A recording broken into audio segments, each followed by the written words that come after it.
All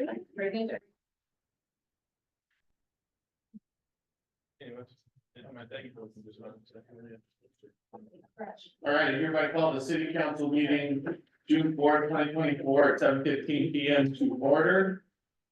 We'll stand and do the flag salute.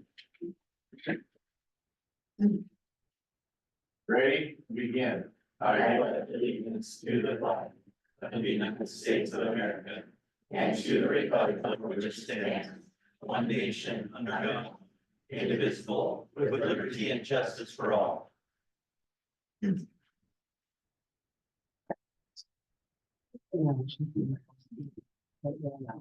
we'll do our roll call. We have everyone present. Brenda is online. I would like to extend a welcome to everyone who's here, especially to our elementary kids who are going to be doing a report today, or a presentation. I'd like to welcome everybody here. So we'll go to approval of minutes, city council meeting minutes, May 7th, 2024.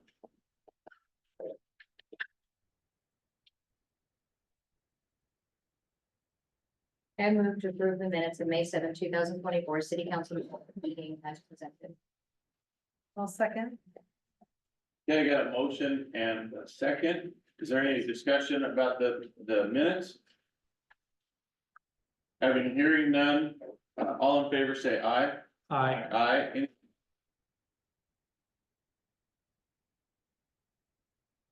We have our budget committee meeting minutes, May 21, 20. This meeting is being recorded. All right, it's being recorded. Do I have a motion for the budget committee meeting minutes? I move to approve the minutes of May 21st, 2024, budget committee meeting as presented. I second. Okay, I have a motion and a second. All in favor say aye. Aye. Any opposed? Financial report, April 2024. Our final financial report. Don't have much to report unless somebody has a question on April's, otherwise I'll move on to May's preliminary.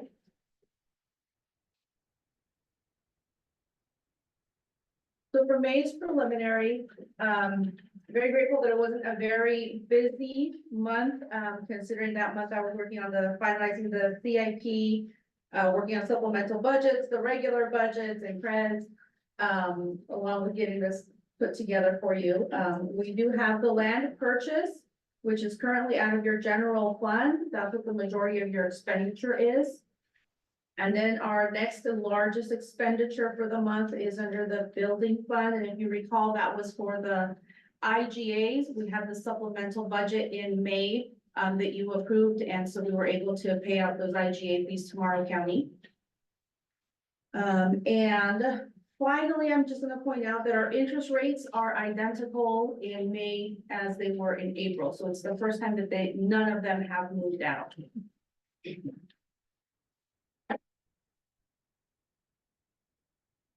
Does anyone have any questions? So you say $1 million that's in expenditures in general fund includes the purchase of the property? Yes. And those expenditures, remember, it's a little, but the expenditures also account for the interfund transfers that are in the bottom right-hand corner.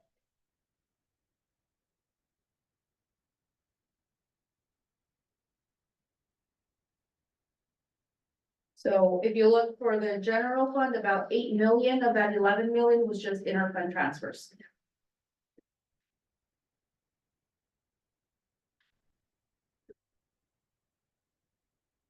Any other questions?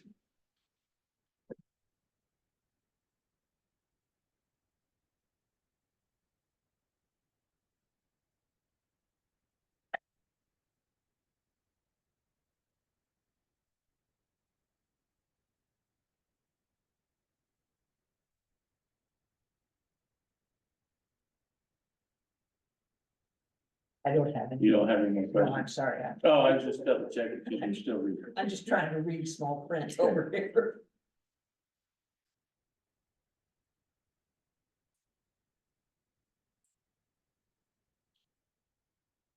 and the May 24 financial report be preliminary. Did you talk That's what about we're that? Did you yes. get both of those? Mhm. Okay, so we'll head on to the formal proceedings. So our next public, we're gonna open the public hearing. The public hearing on adopting the 2024-2025 budget is called to order. The public hearing this evening will be conducted as follows. We'll have a staff report. We'll have public testimony in the following order. Any testimony in support of the action, any testimony opposing the action, and any neutral testimony. Then we'll close the public testimony after the record is closed for testimony. No other testimony will be heard from anyone unless the city council has a specific question. The city council may ask questions of staff, after which the city council will discuss the matter and make a decision. The city council may make a final decision tonight on the matter, or the matter may be continued to a time and date certain in the future. If the matter is continued, this will be the only notice of that time and date you will receive. If you wish to speak, please fill out a testimony form and submit it to the city clerk. I will recognize those people wishing to speak. Any questions should be addressed through me. Please state both your name and address for the record when you come to the podium as the hearing is being recorded. Please keep testimony concise and to the point. Testimony should be on the action under consideration. Finance Director Marta Barajas will now present the staff report. Mayor and city council members, all pertinent budget committee meetings and this budget hearing were posted, complying with the posting requirements. The fiscal year 2024-2025 city budget was presented at the May 21st, 2024 budget committee meeting. Opportunity was given for public input at that time, and the budget before you is the budget approved by the budget committee. If there are no further questions or comments regarding this budget, I ask for your consideration in adopting the fiscal year 2024-2025 City of Boardman budget. Is there any additional correspondence beyond those items included in the council packet? No.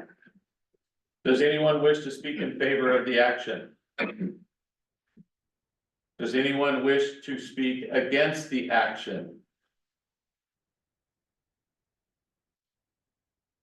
Does anyone have any neutral testimony? And because there's no testimony, we will not have a rebuttal. The public testimony portion of this hearing is now closed. Is there any discussion by the city council at this time?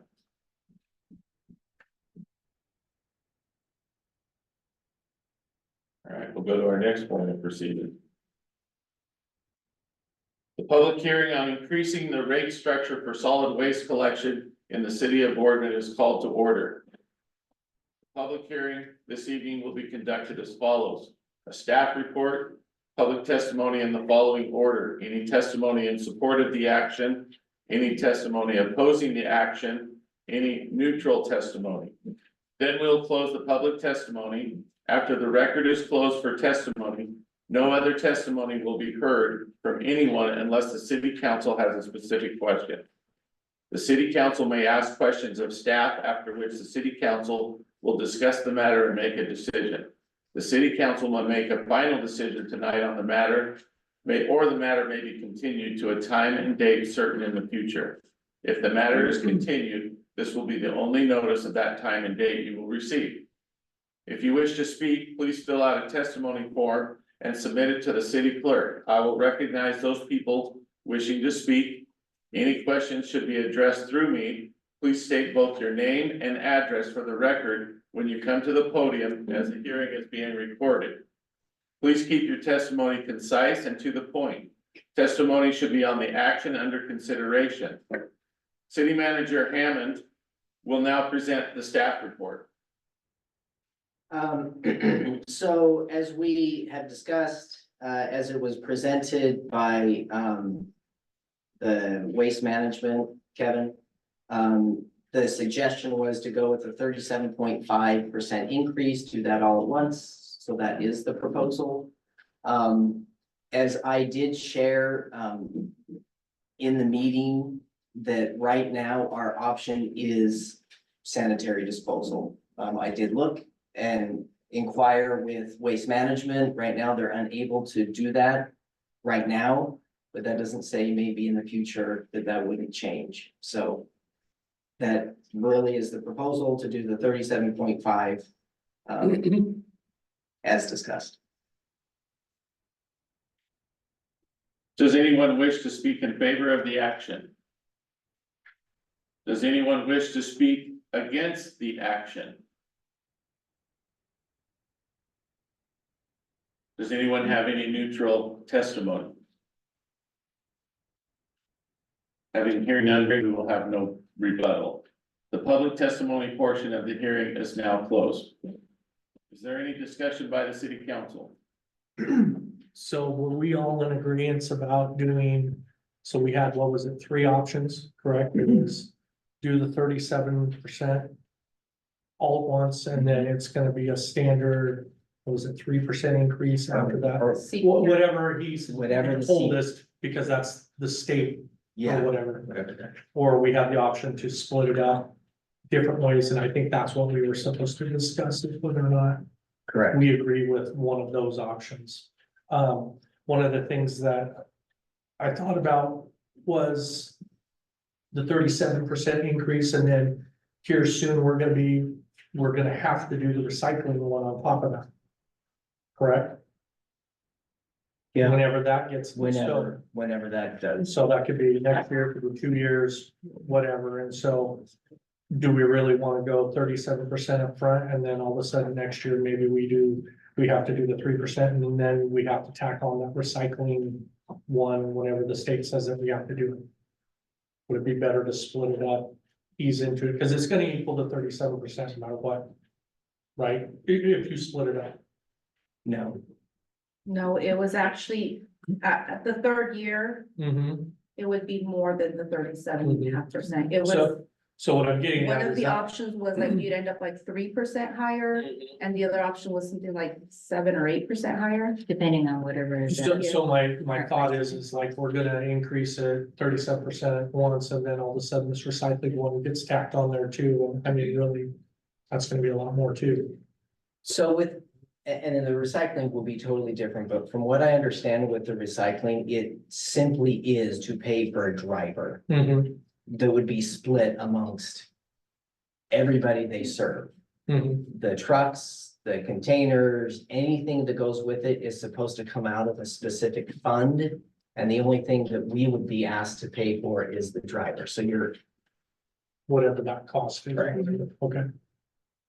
And I think part of what we said though, was that if we did end up splitting it, it would be a minor increase now, but if then you added that up, say it's 15 and then 15, you would have that 15 plus then the additional for the The 3% or whatever. it is, So you might plus recycling. feel it more then, Mhm. than if you just did it all now. I'm just thinking about the people that are obviously living on a budget, and so. I mean, I'm granted 37%, what was it, it was like But $5 or whatever, but you know what I mean, so. no, Mhm. being conscious of that. The 30% sounds scary when I just think it's important that we at least discuss it so that people know that like 37% really is only dollars and. Yeah, $4.96 or whatever they said. on that one size of container. The 90 gallon. The most common one. Yeah. And I think, didn't they say that they already have a senior citizen They do. discount or a size? I think it's the smaller, the smaller one. If you're a senior citizen, though, I think, You only get 90, you get a 90-yard cart, that's it, more. So out of curiosity, why can we not get a 35-gallon cart? I didn't So say we that. actually do I'm have curious. 35 gallons. yeah, I was gonna say. We do have 35 gallons for seniors only. Because they don't have a lot of them and we can't give them to everybody. So if you're a senior, you can request a 35 How many gallon. do we have? I don't know how many we have, but it's not many. Yeah, I'm sure. Most even seniors like the big 90 gallons. But there are some that take advantage of it, so. Okay, sorry. Cause I was gonna say, my father-in-law has one. well, and those are, it looks like a lot cheaper, and I think the rate increase on that is only like $1 or something. If I'm looking at this correctly. So, How old do you have to be to get the 35 gallon or whatever it is. I always thought seniors were 65 and older. Probably depends on who you're asking. Yeah. Tony might know. He is. Tony might know. I'm just gonna tell you, remember when years ago, we used to give water a discount, and the government said you cannot give discounts. So that was, yeah, right after I first started, we were giving a discount on water and sewer to senior citizens.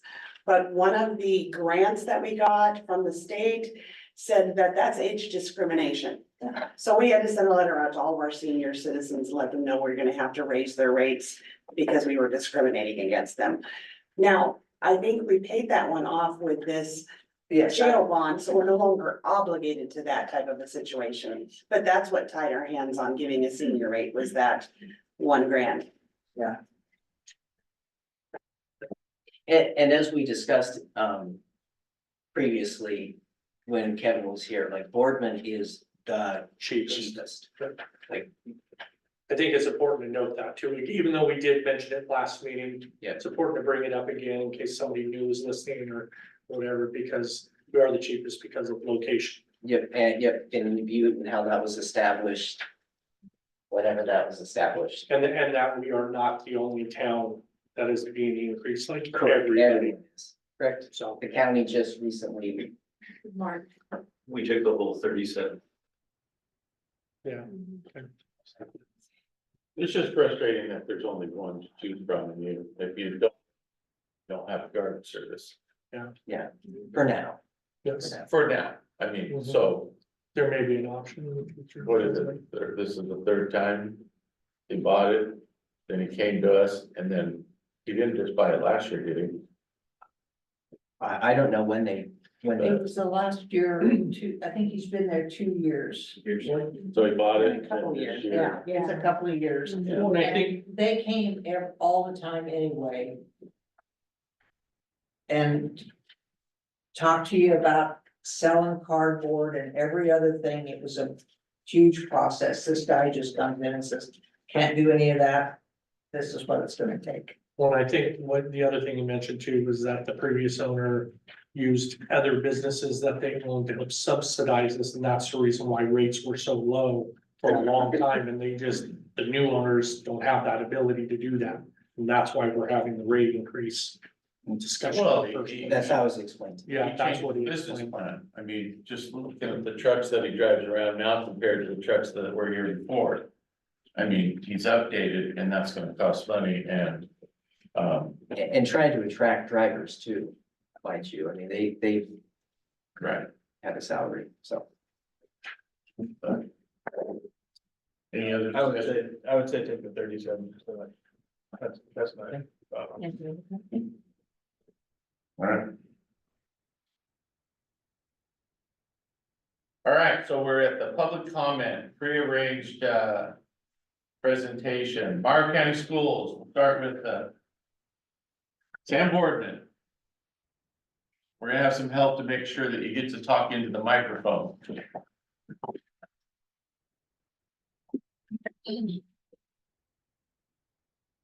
So tonight we have two young ladies that just happen to be teacher kids. So it's pretty exciting. Can I pause for a second? Did we formally end that? It's been a loose discussion. We have a Did resolution. we do the gavel? We gavelled. Okay, I just want to make sure. There's a resolution. Gavelled, Thank you. and yes. Sorry.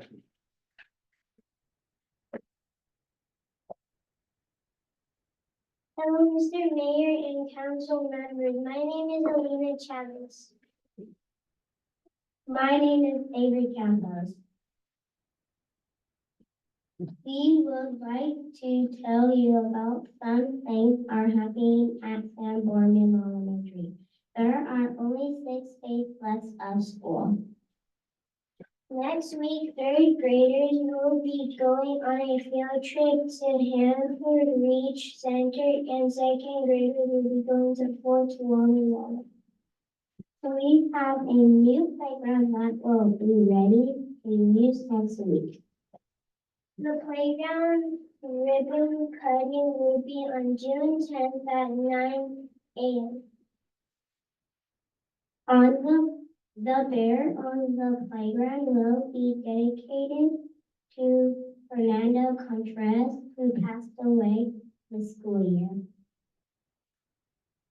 For our assembly, we will be celebrating chamber champions, winners of the bikes, and ELD graduates. There will also be an end of the year picnic with our families.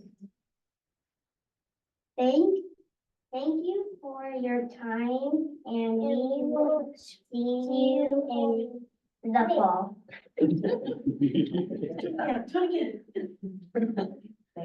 Thank you for your time, and we will see you in the fall. Oh.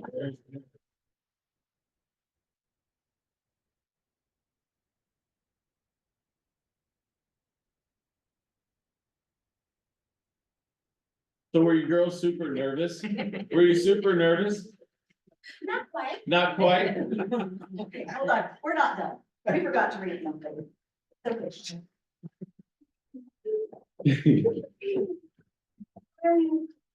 On the last day of school, we will have a safety radio and, radio and field day. There will be an exciting and fun surprise during lunch. Oh, hold on, read the next one too. Oh. There will also be an end of the year picnic with our families. All right, now. Good job. Very, very good. Thank you for doing that. All right, Windy River. We got the two pros who come every month. Good evening, I'm Bella, ASB president. I am Judith, vice president. Good evening. In May, we have yet another ASB led assembly with a NBA coach as our guest speaker, along with fun and exciting mini games. We successfully completed our iReady diagnostic with many students reaching their year's growth in both math and reading. We also had a Windy River students compete in our Morrow County math contest. In June, we are going to hold our last ASB assembly, and we are also planning a dress-up week for the last week of school.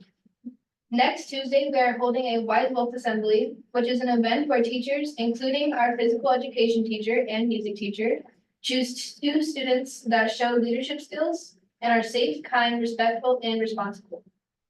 This Thursday, WRE is holding a multicultural night from 4 p.m. to 6 p.m. Everybody is invited, even you. Come learn about cultures from all over the world. We would like to thank you for having us this school year and hope you have a great summer as well as the rest of your evening.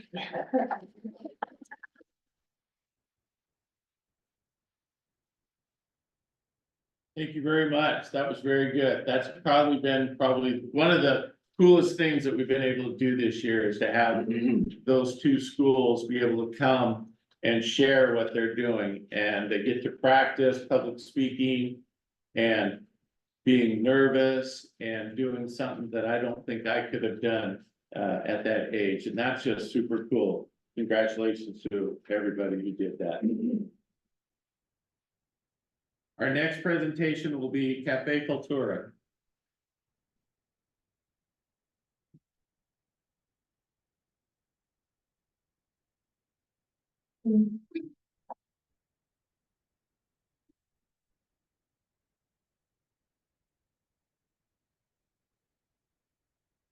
You get that shirt on there?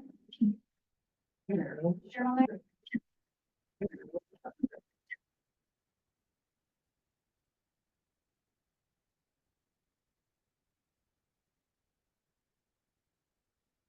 Get up there.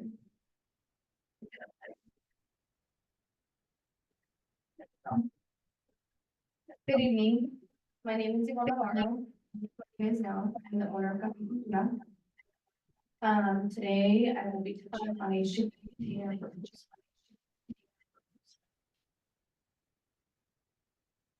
Introduction.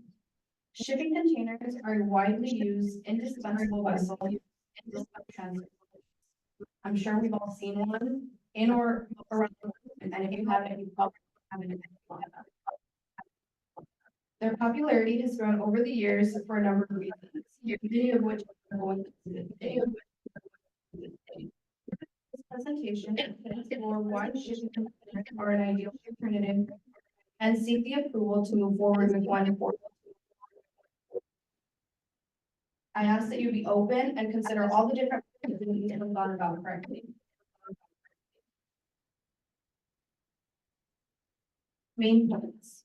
We will be discussing the following subjects: cost effectiveness, sustainability, durability and strength, versatility, and development.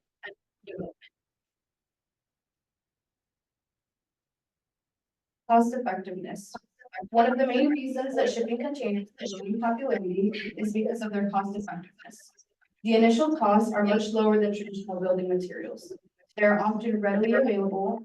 You don't have to wait for it to be built, which reduces construction time, leading to lower labor. A 20-foot dry shipping container costs anywhere from $1,000 to $3,500, which is not the case for a shed or trailer of that size. Our current 20-foot trailer that we operate out of was approximately $15,000 alone, not including all the repairs needed for it to be functional. Now we're 5 years in and we need more out of that. In previous meetings, affordable housing was a topic that has came up quite frequently, but affordable business startup opportunities hasn't. I believe this is a great way to create affordable business opportunities because sooner or later, we will have too many food trucks in town. And the average cost of even a used food truck is anywhere from $50,000 to $100,000.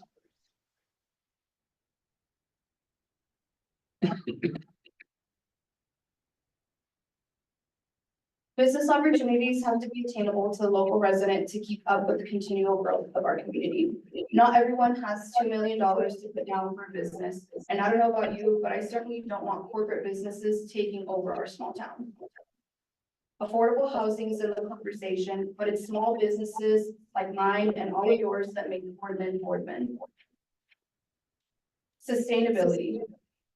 Recycling of shipping containers can significantly reduce the environmental impact. In previous meetings, you have mentioned that citywide recycling is something that will be implemented as soon as next year. Why not put that into practice in as many avenues as possible, considering we come so close into contact with them? Repurposing containers reduces need for new building materials and minimizes waste. There's also the potential for eco-friendly designs such as solar panels on roofs. The World Shipping Council has reported approximately 24 million retired shipping containers around the globe. Can you imagine if half of those were repurposed?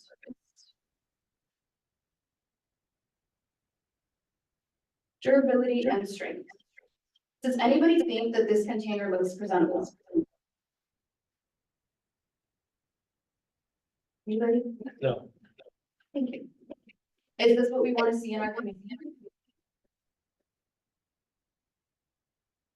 Anybody? Well, this is what we currently have in our community. There's one outside of Dollar General, there's one at the high school, and there's one by the grocery store. And they're not intended to be pretty. Shipping containers are built to withstand harsh marine environments. Their purpose is to be resistant to extreme weather conditions, such as very high winds that we know and love, earthquakes, and even heavy snow loads. They have a long lifespan compared to traditional building materials. The average lifespan of a shipping container is 25 years, but with proper maintenance, they can last up to 40 years in service. And that's being loaded, unloaded, sailing the 7 seas, and withstanding the various weather conditions. I don't know about you, but I don't think a couple baristas making some coffees are going to make a very comparable dent in 20 years.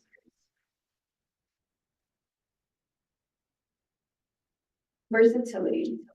These steel vessels can be modified and customized to suit various needs. They're suitable for a wide range of applications, including homes, offices, shops, and drive-throughs. They're easy to transport and relocate. Container cities have emerged in both Mexico and London, where recycled containers are arranged to create streets, courtyards, and countless different businesses. We have a very clear before and after of what used to be a pile of metal converted to a gorgeous home.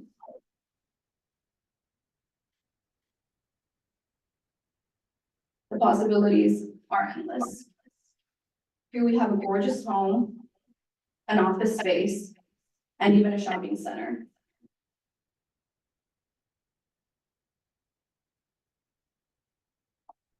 So I have a little caption for you, just to make sure you're all human and none of you guys are robots. How many of these images are shipping containers? It's like all of them. Yeah, they're all shipping containers. Except, we're only used to seeing these 3 out of the 9 in Boardman. Shipping containers don't have to compromise the visual integrity of Boardman. We already see them every day, graffiti, rust, and all. All that's left is to allow people like me to be innovative and work closely with our building and development departments to carefully curate how we will go about this.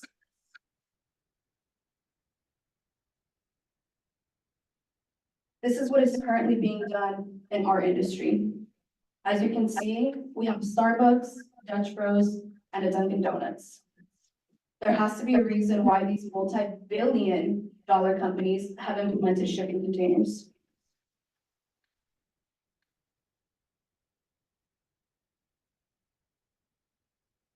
This is the direction that we are seeking to go and are more than willing to help pave for the future.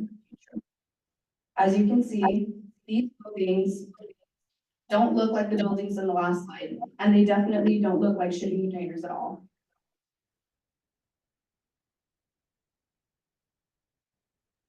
Standards. As mentioned in previous meetings, there was some concern about people doing the The container that's pictured has a hole cut out, which could potentially be used for a door. That doesn't mean that it's upside back. You can clearly see that it's a shipping container because of its dense, smart marking, more warning, and more hardware.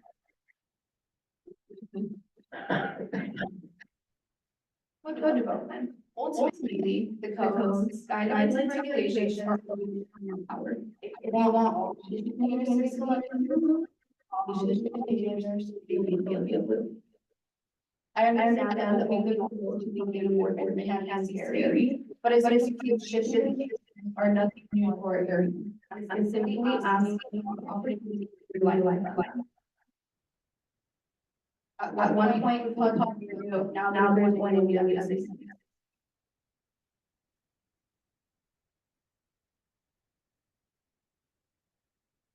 Slow progress is still progress. If people for commercial use is a step in the right direction.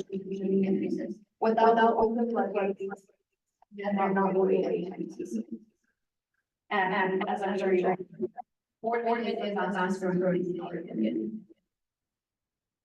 We're just trying to know with it, play a part in how it's developed rather than letting large corporates come in and do that. Umatilla, Clackamas, Lane, Deschutes counties have all adopted some form of code to allow the use of shipping containers. If they are able to successfully achieve this, what factors are preventing us from doing the same?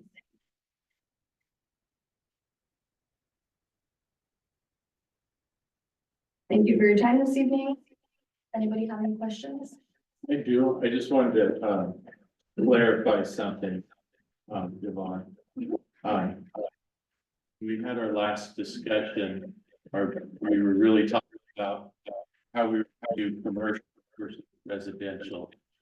And as you presented, this is new to Boardman. Absolutely. As far, and I don't want you to feel we are anti-commercial.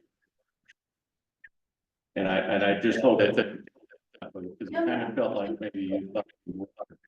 No, And I think this is a new concept, so there is real lot of concerns. because we have commercial. Mhm. The issue that we were really concerned about was residential. Because residential will have no it's harder to check. Yeah, absolutely. Whereas commercial, we can do, there's a lot more agencies and a lot more things that we can do. Our code, I don't think is up to where we need it to be, which is concerning to us. And Yeah. it's brand new. And I'm really glad you took the time to listen to some people to come and present that. So it makes me, I can't speak for them, but it makes me feel a lot more comfortable about the direction you want to go.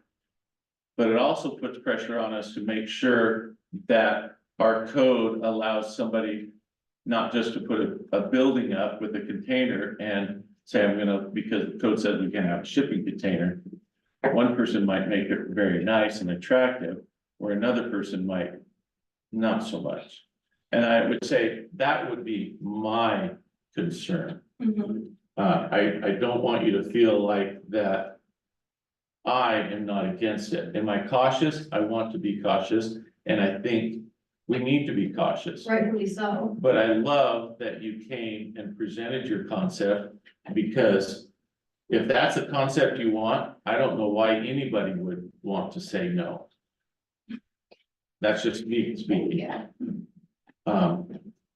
But with that saying, now we have pressure to make sure our code speaks to people who want to do that for certain types of businesses, so that we can have what we want to have, but if that makes sense. Yeah, and as I mentioned, other counties are already implementing this, so it's not like we don't have a rubric to somewhat follow, guide us, and whatever works for us will work for us, and whatever doesn't. So we don't exactly have to adopt everything that's out there. Gotcha.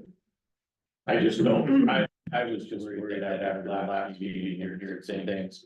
I just from the public that we were anti your business, Oh, no. and I don't believe that you didn't say it, No, but I want you to know that we are not anti your business, we're not anti of you doing the new concept, the new idea might need to be persuaded like you're doing, and that's how politics goes, that's how we do things that's like why I'm that, here today. and I appreciate that. I'm so glad you came, because you put a lot of things at ease for me, Thank you. so thank you. That's all I have. Anybody else have any questions? I wanted to reiterate that basically what he was saying is, when we had our initial discussion about this, I think I told you in the following meeting is like, we were not given all of the facts, or now that we have all the facts. Most of the discussion revolved around not being anti-commercial, because there is a difference. Yes, And me personally, I will speak for myself and say that, I was pretty anti-residential. Again, that's way different than commercial. I've seen these kind of businesses I travel a lot, and so I've seen them everywhere. So in a commercial application, it makes sense. Mhm. And so for me personally, I would be pro shipping container for this, as long as it looks the way that we decide code wise, because we really don't have anything. And so now we're gonna have to develop something or whatever. I am for that, because absolutely. why wouldn't we be pro business and pro Boardman own business, Yeah, So that, I just wanted to be clear on that, like, we were not anti-commercial for sure. At least that was my consensus when we had our first initial discussion. So. yeah. Like you guys mentioned, obviously this is a new concept. I think it's just a matter of taking baby steps, like Carla mentioned before, Mhm. is, okay, if we approve this, then we can move forward, and then slowly, little by little, we can figure out what is okay, what is not. Obviously, right now, you guys have already decided that residential is a no-go, but that doesn't mean that it's a no in the future. Maybe we see how it plays out in a commercial zone, and then later on down the road, that could be a possibility. I don't think we said residential was a no-go. I think We were discouraging it. So when we were talking about, code for shipping containers, that was how we were talking about, pros and cons and things like that. As far as saying that we decided that something is happening, that I don't think that would be actually correct yet. We haven't approved it. Yeah, we haven't made a Yeah. decision, is what we're saying, we were just giving our thoughts. So, I'm not in the gossip circle and so why are you planning on starting a second business or what is driving your interest in it? The goal is to eventually expand into a shipping container building, yes. on the existing location, okay. Okay, so And you then with the growth of the town, eventually expand second location, third. okay, so you're preparing yourself with knowledge to move forward. Yes, Okay. that is correct. I have more of a comment than a question. Because in the last discussion that we had, it was sort of, we wanted to be able to get more information, and so I had to research myself. Some of the images that you showed, are, AI images. And so what I found in the research that I was doing is that, there is a little bit of caution that needs to go along with those because some of those aren't realistic, just in the structural, and I'm not building or, Yeah, and that's with have anything, that I mean, construction background. But just, some caution on those, because they look really nice. yes, But some of absolutely. them are just not realistic, especially, to withstand. I know, I found the same information as far as how long they last. Yes, But when you manipulate them, right, and then you change the structure of it as well, that can also impact their durability, just because, It's not how it was intended. right, right, and just, like, when you think about Boardman recently, or I think it's just the new norm. With the strong winds and things, that it'll impact that, but that's just more of a comment, and then also on the cost. It is definitely, a lot less expensive to start with, but I think then, I don't know what the cost would actually be. with modifications and all. With having to set it up, I'm assuming that's gonna be a significant. Yeah. Increase, and then. Like, I'd like to see some of those numbers, Uh-huh. of like, what would that look like compared to, if you just bought something that was like a 50 grand. Yeah, So there's one in Hermiston, right? Mhm. Or is it on 395? I believe it's on. 11th Street. Okay. Yeah. So I don't know if you've reached out to them, the owners or whatever. So maybe you could ask them like, hey, what did it cost to build this Yeah, structure or whatever? Did it come prepared? Did you have to do it yourself? And maybe then you have an idea of, okay, Yeah. it's gonna be cost effective. and that's some of the steps that I'm looking at taking on next, but again, if it doesn't move from here, then I. Well, I think you can't can really- still research it. And, Yeah. I mean, we're gonna move forward with whatever, Mhm. but it shouldn't stop you from at least getting all that information. Yeah, Does anyone else have any questions down here? No, I like it. Nice presentation. Thank you for coming and doing it. Yes. Yvonne, I do have one thing. So I was thinking, do people remember when the manufactured home industry started? Probably. You're pretty close. You're talking single wide trailers, Well, right? I'm talking about when manufactured homes started going on, more like double wide, single wide started, but when the manufactured home, they started calling them trailers. And there was a lot of caution and a lot of concern about something that is totally taken off now. So. When the what I remember when the manufactured home industry started going, when it was that affordable home. Cause I was able to get into an affordable home. Those homes are no longer affordable as much as anymore. But to me, I'm correlating it as creating that mindset in my, just because it's foreign and it's new. If we do it in the right way, I think we can make things work in our community. And I think when you talk to people and talk to us and remind us and help us understand that direction, you can be the leader of that movement in our area. That will definitely help. And that's how I make that, getting that mindset and say, this is the new and it's different for us. yes, And being able to make sure that it goes in a way that it does become something that we regret at a later time. And I think that's one of the advantages, that it is me, a local small business owner, rather than a large corporation, because once they're here, they're not me. I can tell you that. And like I mentioned, that we're willing to deliver with Carla and Len, to basically hold my hand as we, you know, figure this out together, because it is new, you know? And as you guys mentioned, eventually, there's gonna be 2, 3, and everyone's gonna have one, which is great for Boardman.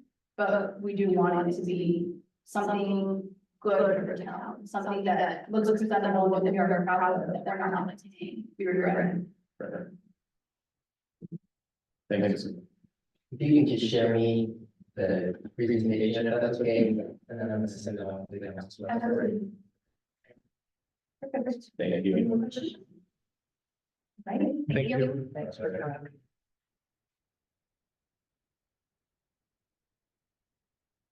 Park County. You might have to change mine. Maybe. I'm gonna take Brandon task. I never want to follow school kids. That's that involved and school convener. School kids, that's really neat. Our Riverside grad. Yes. Yo, really, that's awesome. So, Mayor Keeper and City Council. My pleasure to take a few minutes of time today, Matt Jensen, County Administrator.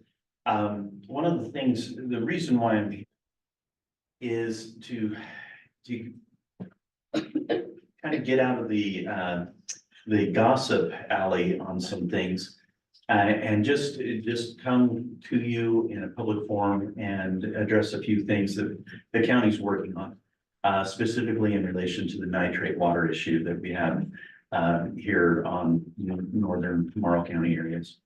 One of the things that we've seen, particularly since I've been county administrator, is it's a known issue. We don't have a quantifiable source of the issue. There's a lot of different factors that go into it. The problem is once you get out of the city limits of Boardman, Umatilla, Irrigan, Hermiston, you get into the unincorporated areas where there is rampant and unregulated residential wells. And this is something that isn't regulated on the national, state, local level. And so this is a right here in Oregon that makes it a very difficult issue to try to address. One of the things that we've come to accept is the federal and state governments and agencies, as much as they are willing and desirous to affect a change, they're really good at regulation and providing funds, but not really implementing projects. With that, there is a vacuum. And there's a need to have someone step up. And as we've talked to the Board of Commissioners, I will say with a little bit of reluctance, because of some of the turmoil and the legal actions that are involved with the nitrate issues, they have decided that the county needs to take the leadership role, not to take responsibility for the nitrate water, but to take a leadership role in helping coordinate some of these efforts, identifying what the state and the federal government wants to do, and try to bring about some solutions. One of the reasons why I come tonight is while we have the 2-county congressionally directed spending grant for the nitrate water, and some people might say, well, that's just another well sampling practice. It is, but it's going to be scientifically and GPS located of all the wells, so we have specifically accurate information. Right now, all the well testing before is street addresses and down to the parcels, which means we know in a 40-acre block that there's a well somewhere that has nitrates. It just isn't effective for what we need to plan and do. However, as we do that $1.7 million project with Umatilla County, there are other funds coming available. The spotlight's on here, as you might well know, and we're looking to affect some changes that are necessary. Specifically, we're looking at the Westland community. we've been working with state agencies and appreciate Brandon's participation in several meetings. It's been eye-opening as we get DEQ, OHA, Business Oregon, all these different entities in the same room saying, what can we do to help? And it's been a very a positive experience, while at the same time trying to figure out, okay, we have all these people, how do we put it to action?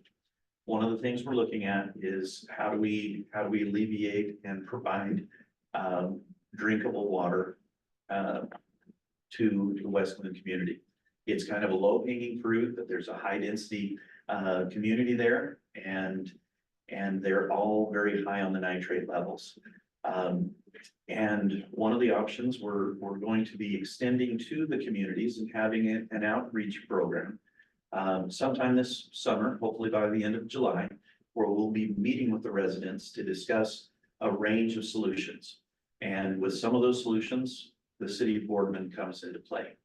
And I mean, that ranges, these solutions range from just providing deeper wells and filters for each of the places to community water system, to connecting to your municipal systems for water and sewer.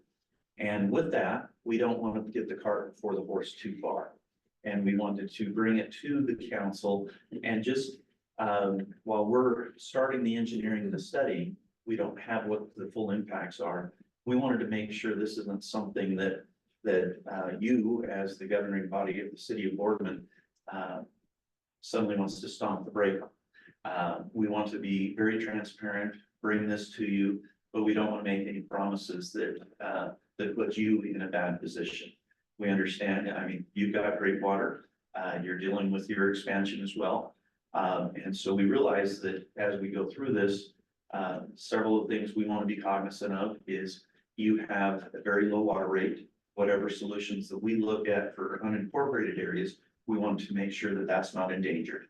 And so we want to protect the investments that your city has entrusted you to make. And so we will be very cognizant of not endangering your low water rates and for your residents. However, there might be discussions in that, and to go forward and to say, how can we connect, get this water here or get sewer out of there to help make sure the nitrates are not fixed in that area, but the people have serviceable utilities in those areas. And so as we go that, I just wanted kind of to make it official, get it in an open forum that we would like to be reaching out to you. And if there's questions or concerns or mile markers that you'd like to have the county, and of course, I know Brandon will keep you updated on those, I'd be happy to do that. I will be one of the lead points for the county in dealing with this issue, and just wanted to make sure that we're above board and we don't surprise you with any projects that we might be discussing. So that's why I came here tonight, just to bring that out, see if you have any questions, concerns that we should address before we get into any of these engineering studies. I know I have a concern. I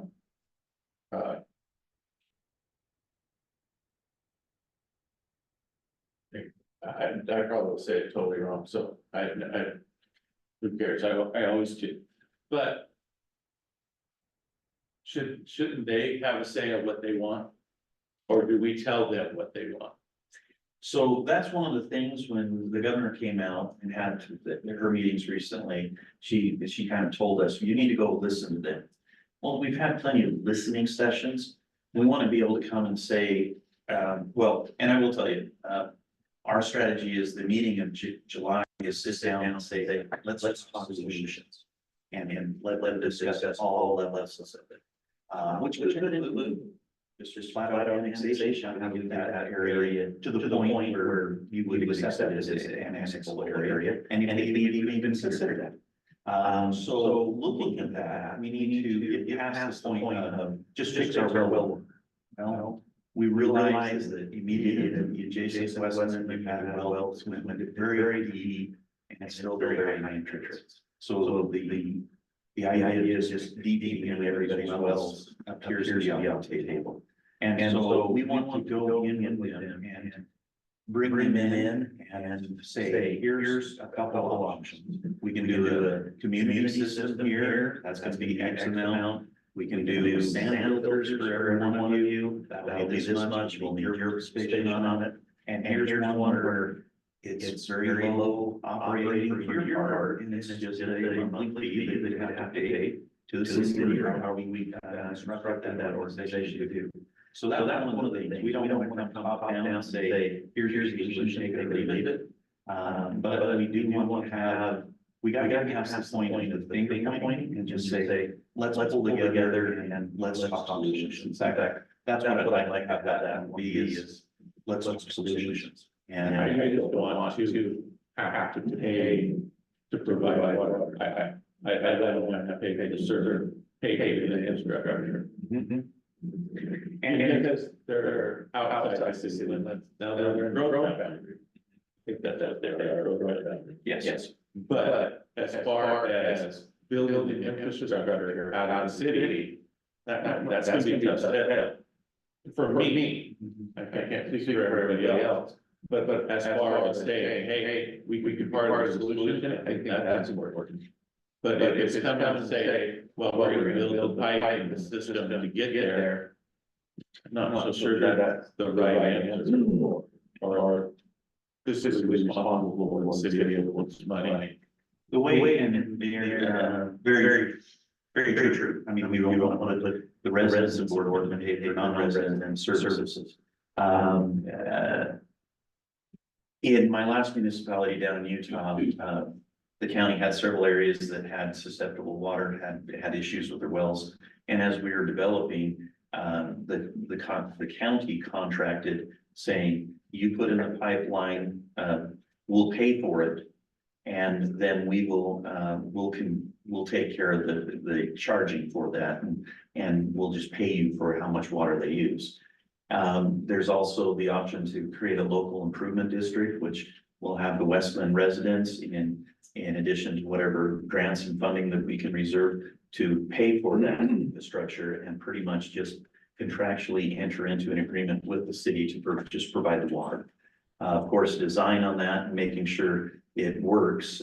We've worked closely with your city staff and engineers to make sure that we have a fixable thing. I mean, I guess a solution could be to have you install it and pay for it. I don't think that'd be very wise on either party's side. I think more of creating a district or having it funded through a water district or an LID district that then just have you as a provider of water.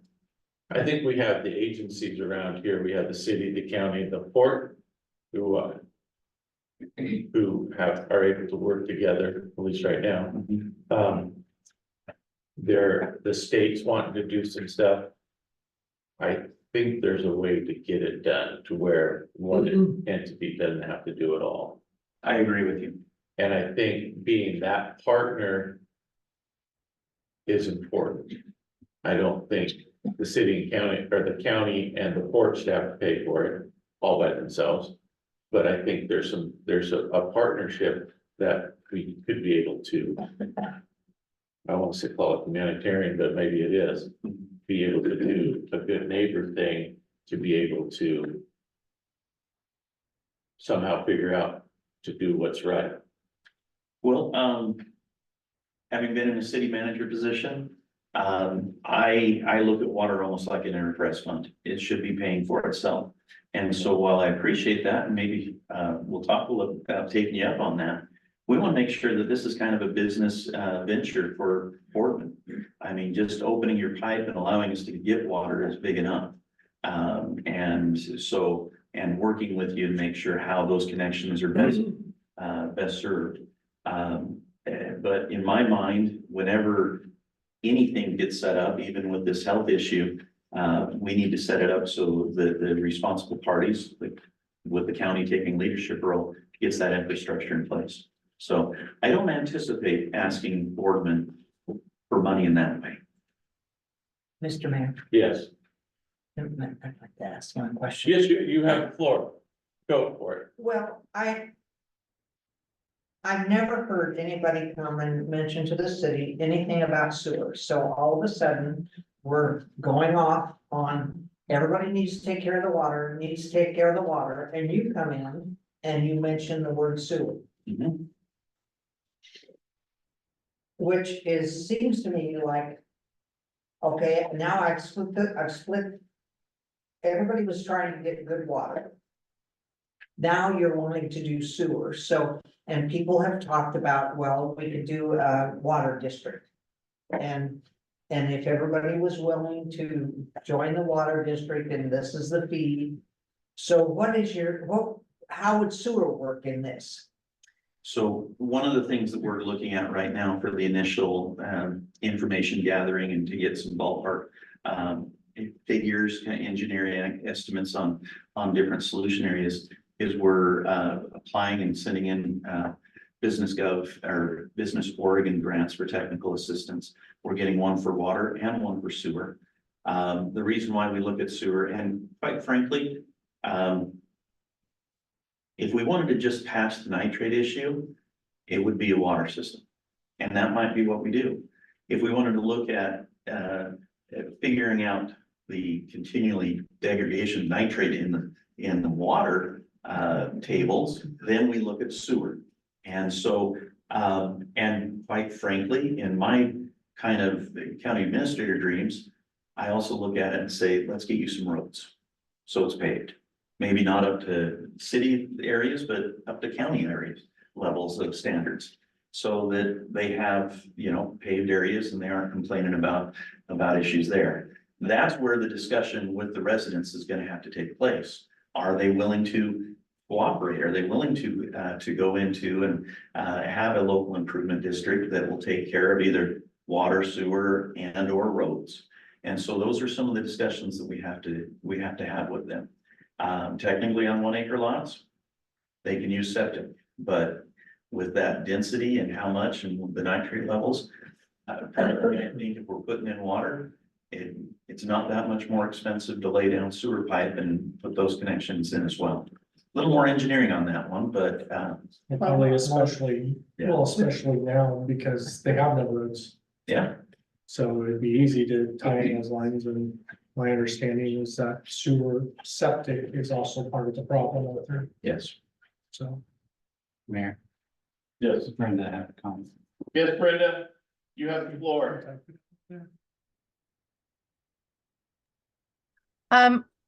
Matt, I was just curious, in your proposal and your different ideas about grants and county and port, you know, a lot of tax dollars go into those institutions.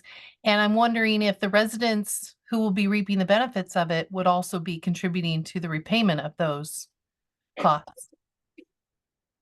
So that would be the cause for having the local improvement district is where the residents are set up and they're paying either a monthly fee or as part of their tax, it would become a taxing district. And so part of their property taxes would go to help fund the improvements and management of the system as it's installed. And so one thing is with this issue and with the spotlight that the state and the federal government has, we have a lot of interest in it. And so we believe that we can bring in a lot of funds, grants or CDS monies in order to help lower that cost to the residents to help make sure it's not as impactful. But also that's part of the discussion is saying to give you healthy water, we need to have you have your skin in the game as well. And so those are part of the discussions we'll be having. Yes. So you talk about, you know, potentially being a cost to the residents that live out there. So one of my issues, at least when we talked about at the very beginning, the rumor mongering or whatever it is. So one of the things that I have read repeatedly and in some cases, heard from people that live out there is that it's gonna be free. That they are being told by people that it's gonna be free. And that they will never have to pay for anything, and that's the only. They're being guided that direction, I guess is what I would say, and, you know, frankly, I think that when one group of people that are saying that and everybody else is saying, no, this is like what you're talking about here. This is the reality of the situation and free is probably not gonna be an option. Yeah, great point, and we've heard that as well, that's a concern. And one of the things that, again, county taking a leadership role, we don't wanna take, an inordinate amount of, tax revenues from, other places in the county to put this to it. We have enough of a spotlight, the state, federal grants, and money should be available. The idea that needing to be free is when the EPA has a public safety declaration in the area, it's a requirement to provide free water until the issue is resolved. Okay. So, even if it's saying the infrastructure will be brought in free to the, residents, which it may or may not, it all depends on how much the federal government's gonna chip in on that. The services, there will be a regular service charge of some amount for them. So just because, and this goes back, a private residential well, just because your well goes bad, doesn't mean you get bailed out and you get free water going forward.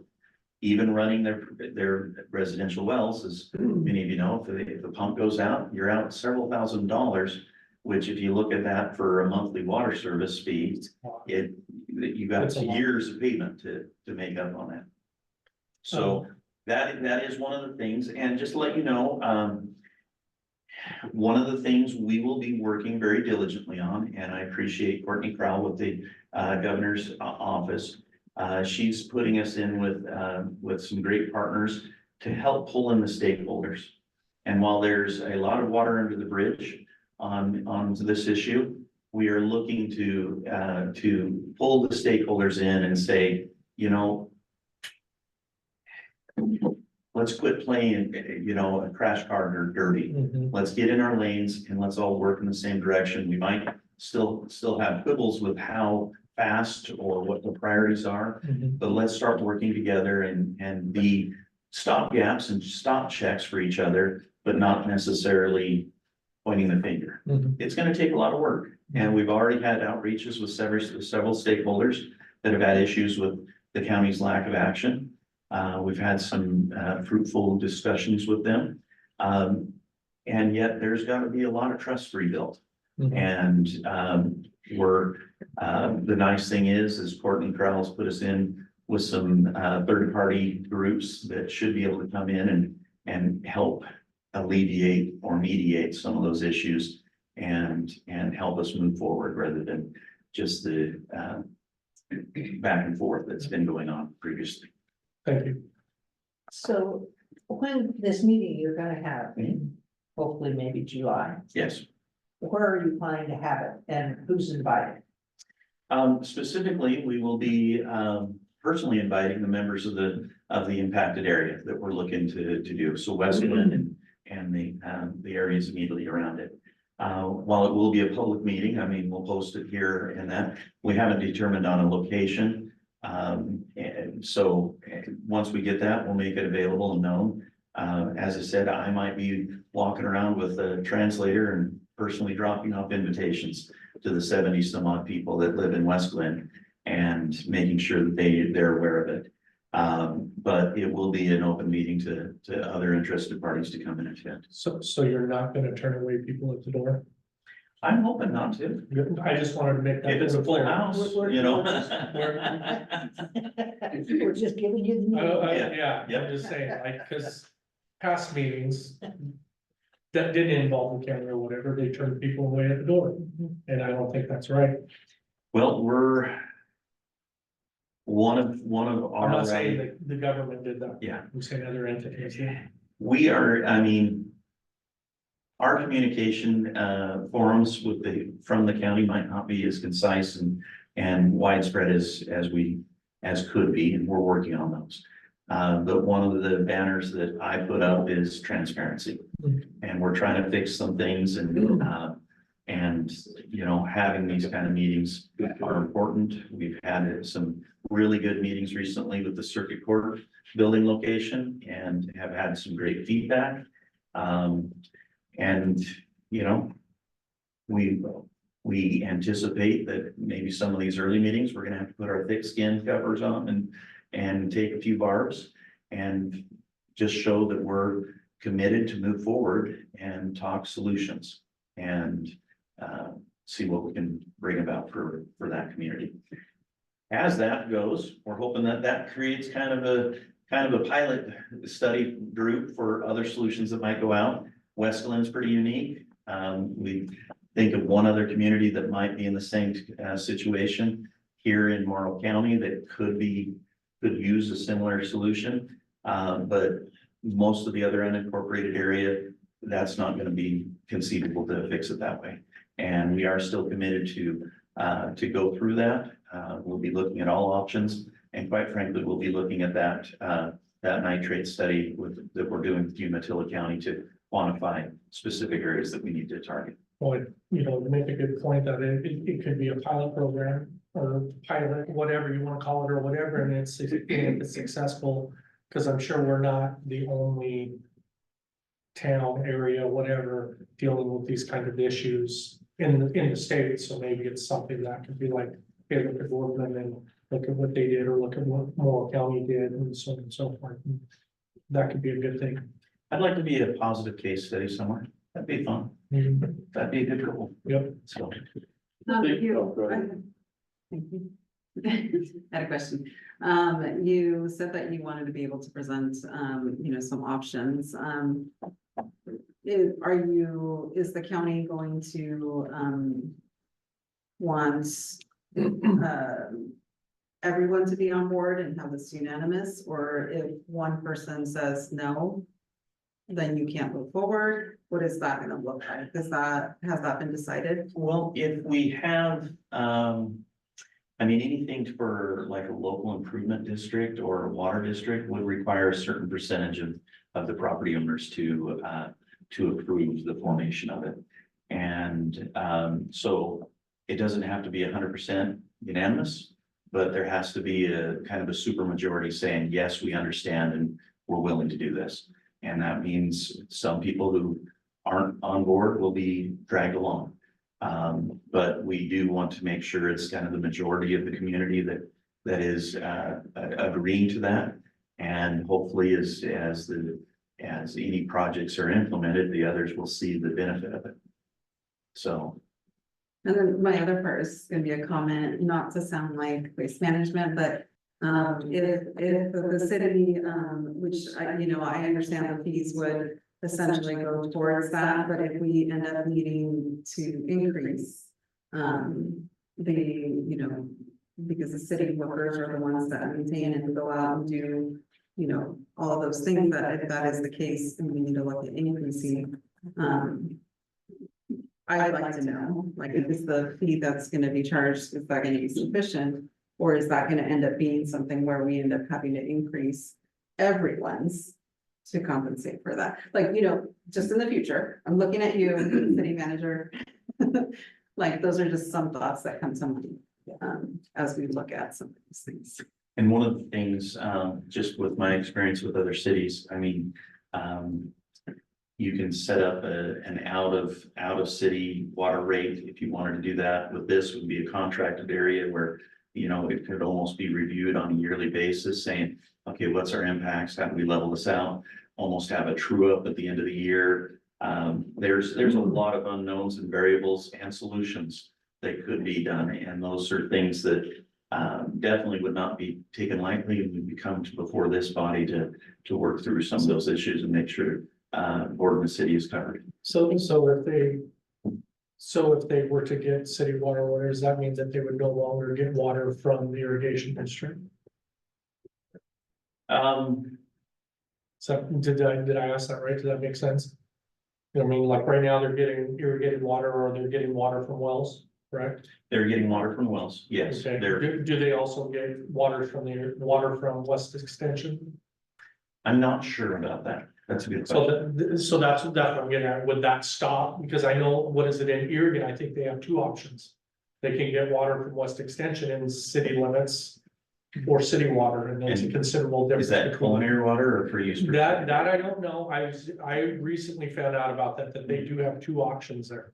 And so some were asked to move on to city water, and then they realized that the rates were much higher. Yeah. And then they tried to go back to West Extension. I don't know if that happened.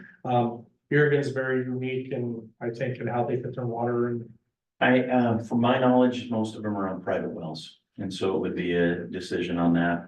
If they went into a community system of some kind, there would probably be some consideration of saying, we need to see that you're connected to the, whatever system that is. You can keep your private wells for irrigating, but they're not for culinary usage. because I would say, watering, using city water for 2 acre lots would probably use up a lot of water, wouldn't it?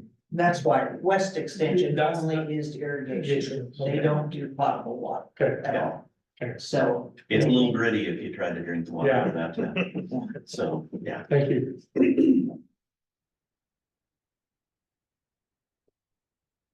Well, let us know when we're having the party.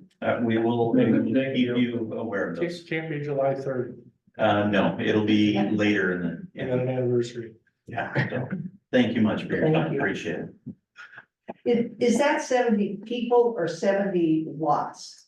I think it's 70 property owners is what's identified in the West Glen area as well.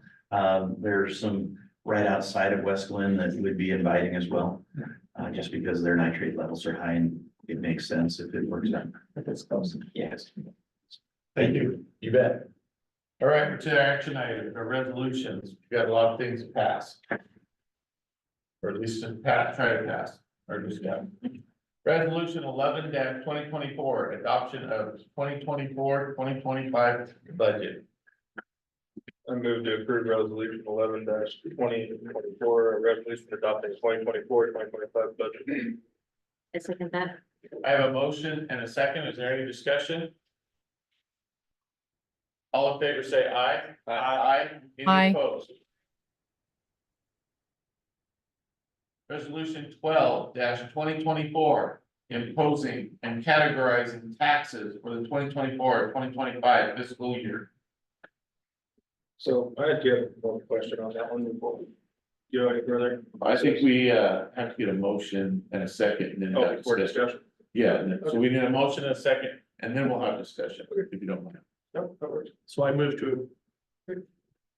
We're doing the resolution. Resolution Okay. 12-2024. So I move to approve resolution 12-2024, a resolution imposing and categorizing taxes for the 2024-25 fiscal year. I second that. Okay, so we have a motion and a second. We're in discussion. Ethan. So more just clarification on that. That all that's doing is basically stating that we're gonna break it down of what was taxes and what's not. Is that kind of what I was getting at? So what this one does is that, our permanent tax rate is $4.2114 per thousand of assessed value. And that we want the tax assessor to collect that, our maximum permanent tax rate. And the second piece is for our general obligation bond. That's how much money we need so that we can make our geo bond payments. So is that something that's done every year? Yes. Okay. Mhm. That was my discussion. Any other discussion? Okay, all in favor, say aye. Aye. Aye. Any opposed? Thank you, Ethan. Resolution 13-2024, election to receive state revenues. I move to approve resolution 13-2024, a resolution electing to receive state revenues. I second that. I have a motion and a second. Is there any discussion? Having hearing none, all in favor say aye. Aye. Any opposed? Resolution 14-2024, appointing custodial treasurer. I move to approve resolution 14-2024, a resolution appointing Morrow County Treasurer as custodial officer. Second that. I have a motion and a second. Do I have any discussion? All in favor say aye. Aye. Any? Resolution 15-2024, garbage rate increase. I move to approve resolution 15-2024, a resolution for increasing the rate structure for solid waste collection in the city of Boardman. At the 37%. I second that. Okay, I have a motion and a second. Any discussion? I guess my discussion would only be to Mr. Hammond, when this rate increase takes into effect, have we already notified residents of the possibility of this, other than just what we've already posted on city website?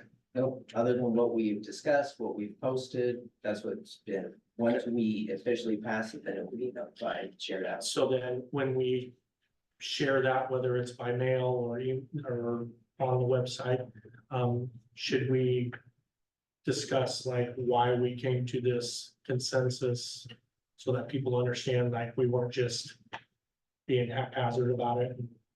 You know what I mean? Like, Meaning like summarizing it in a way that says we felt we that fully it was, discussed this, like, well, and it was financially more prudent to go this way compared Mhm. to doing a compounding. and then maybe even direct, if it's on the website, maybe direct people to the link of the discussion that when he explained why. Cause I think he explained very well why the rates had to go up. And sometimes that can get lost, discussing that, especially if we don't have one-on-one conversations with people or whatever. It might be good to say, hey, this is why it had to go up. This is why we came to this decision, because obviously it's going up for everybody and people are going to question that, obviously. I was thinking, it don't have to go on, so my idea might not be go in such detail, but maybe a simplified press release. Thank you. That'd be the better way, Mhm. another way, I'm not gonna say a better way, a different, an alternative. And again, this is a great time to, because we will share out, just like we always do, we'll post a flyer, we'll put it on our sites, but this is the perfect time for people to go onto our website. Click on news and notifications, you will get everything. Mhm. That's, Cause I mean, I know we'll have, after we approve this, I know we're gonna have somebody either next meeting and they're calling in, and why did my rates go up? And they're not, and they're gonna act like, why weren't we told? And really, we've been discussing this for a Right, couple and months now. that's what I was gonna say is just, you could just literally say, see city council minute meetings. Yeah, like I said, he really did. Watch the videos that are recorded on there or read. Yeah, he did a good job. But I know because all of the surrounding towns had a garbage rate increase, it was a newspaper not that long ago. And you still have people that don't click it to read it. And we'll just post. Or you can't click it because you don't have a subscription. Right. Well, Or refuse to have a subscription. Well, and especially, the notice that they're cutting back on posting news. So I think what essentially what I'm saying is you're still gonna have some people that I think will say that because they don't read. but we'll do a press release. Yep. I think it might be Thank good. you. All right, other action items, safe I drink. think I gotta vote on this now. On that. Oh, we did, sorry. We were discussing, sorry. Any other discussion? I appreciate that. Okay, so we'll vote. All in favor, say aye. Aye. Any? Okay, motion carries. Now I'm able to go ahead. Sorry about that. Safe drinking water grant from the Oregon Business Development Department, approval and acceptance. So the purpose of this is we received the 20,000. In order for us to receive it, it has to be, accepted by the council. This is also, because it's a federally funded grant, there needs to be a notification. And this is solidifying that this was notified a little bit ago in my manager notes. And then we did receive it, so we're just needing an action to accept the $20,000, correct? The grant and its conditions. All right, thank you. I'm looking for a motion. I move to approve application of the safe drinking water grant from the Oregon Business Development Department for the South Boardman Water Distribution System feasibility study as presented in the October 3rd, 2023 City Council packet, and accept the safe drinking water grant and its conditions. Second thought. I have a motion and a second. Is there any discussion? All in favor, say aye. Aye. Any opposed?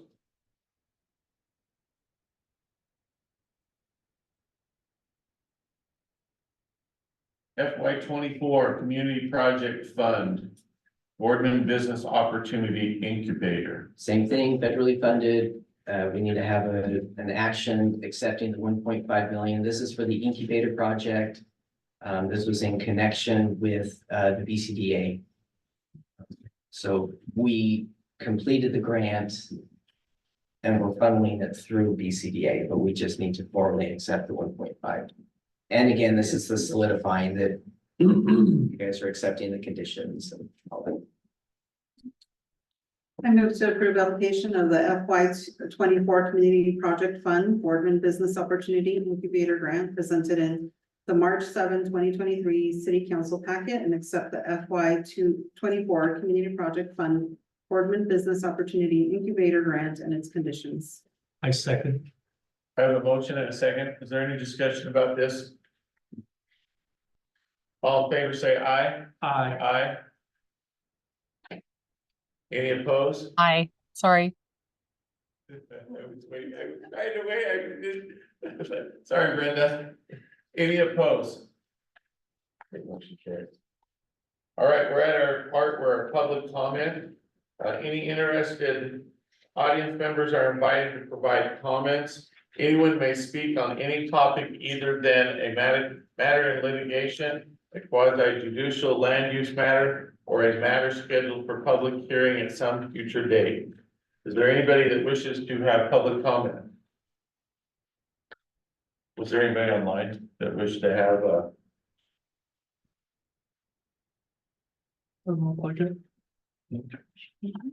All right, having seen nobody wanting for public comment, we'll move to our reports, correspondence and discussion. Mr. Hammond. Yes, I get to go first.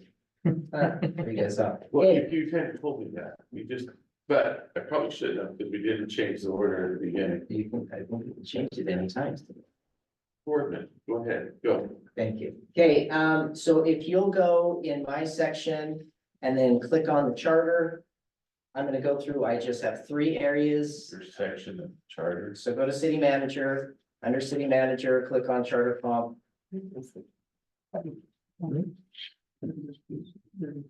My report, or.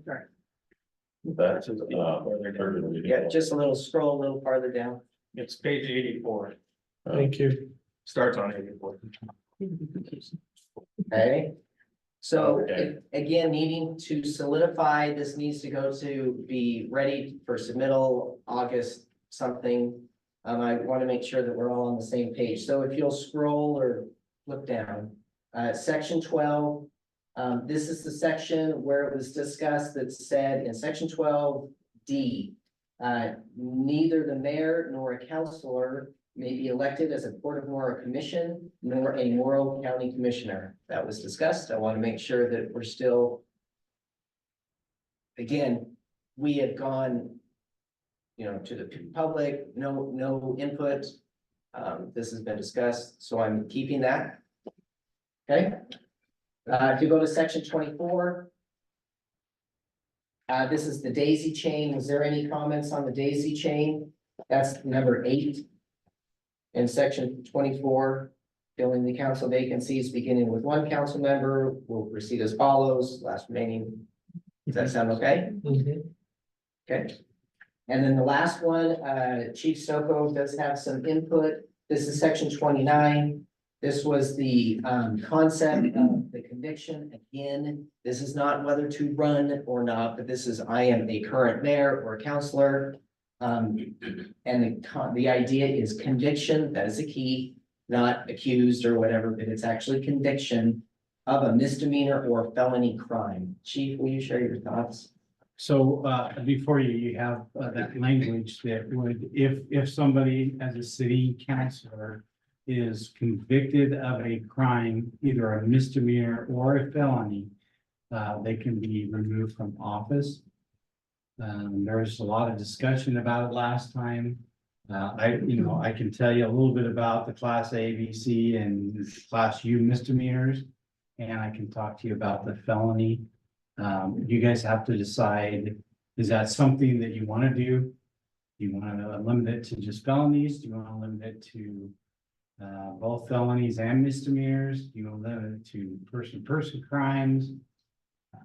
Cause and Chief, you were saying, like, it's so varied. I mean, it really is. There's probably a lot, It's huge. yeah. Because cause sometimes, and you were even saying like a whatever level C misdemeanor based on the crime, maybe it's not a C or whatever. But it could just because it's a person to person. Right. Well, I So- stated from the beginning, I only want felony. That was my input. Okay. That was on my input. I think misdemeanor opens up too many things, not to. Do you think that there's a specific misdemeanor that you would be concerned with? Yourself, I'm asking you as, I guess, as advice. Cause I feel like you're way more educated on that than I would be. I would probably say at a minimum, class A misdemeanor, because of the seriousness of the misdemeanor, but. You know, it really depends on what you're trying to accomplish. Are you thinking that a theft? Should be something if somebody goes and a counselor goes and steals something from somebody that. Is that representing the city? So. I mean, to me, that's wrong. But again, it's your decision. And you have to decide because depending on the level of the theft, you know. It could be a class C misdemeanor. Well, and I think this will change every time the legislature changes. I mean, this is where. And tell me if I'm all wet, but you know, until we had measure 110 or whatever that was that made drugs okay, a certain amount. We wouldn't even be worried, would we? Well, that's where you would have further discussion back because the law changed, but since ballot measure 110 was redone to 4002. It's now a class U misdemeanor, which is the first time ever in Oregon's history that the state of Oregon's had a misdemeanor, a class U misdemeanor ever. So a class A misdemeanor also includes most DUIs. That's according to what I'm looking on. Yeah, it's gonna be along the lines of reckless driving, prostitution, fourth degree assault. I mean, it says possession of drugs. I'm just Googled it really quick, but I mean, I didn't even go to an RS. I just. So, correct me if I'm wrong, I believe last meeting, you mentioned that there's. Class A misdemeanors is actually worse than like lower class felonies. Correct? Yes, so if we just say felonies, now we're taking out the misdemeanor portion, that's actually worse than this felony over here. So at a point, you could probably get a class A misdemeanor that's probably in line with a class C felony, but. Felony is your most severe crime, so a class A misdemeanor, then get up to a year in jail, up to a $6,000 fine. A class C, it's usually no more than 30 days in jail and $100 fine, up to $1,200 fine, so. You kind of, I mean, depending on the severity, let's see, on your felonies. Class A felony, 20 years in prison and as much as a $375,000 fine. And class C goes down to 5 years in prison and $125,000 fine. And then you get to the unclassified felonies as well, which gives them a lot of. So if we added class A misdemeanors to that, would anybody be opposed to that? I know Mr. Kiefer or Mayor. I Kiefer. think we're micromanaging too much. I really do. I think we're trying to put too much into it. So much thought. My thinking was, your, even the tiniest, of crimes, right, wouldn't be representing Boardman, right? Even the tiniest ones. But when we're talking about the council removing a council member who, for all purposes, is a publicly elected position, I would say then, I would stick to the felonies. And I think the main piece that I think about is it's the conviction, which a lot of the times somebody will be charged, and that can last for a really long time. Litigation can last a long time. And during that time, we would hope if you know, if there was some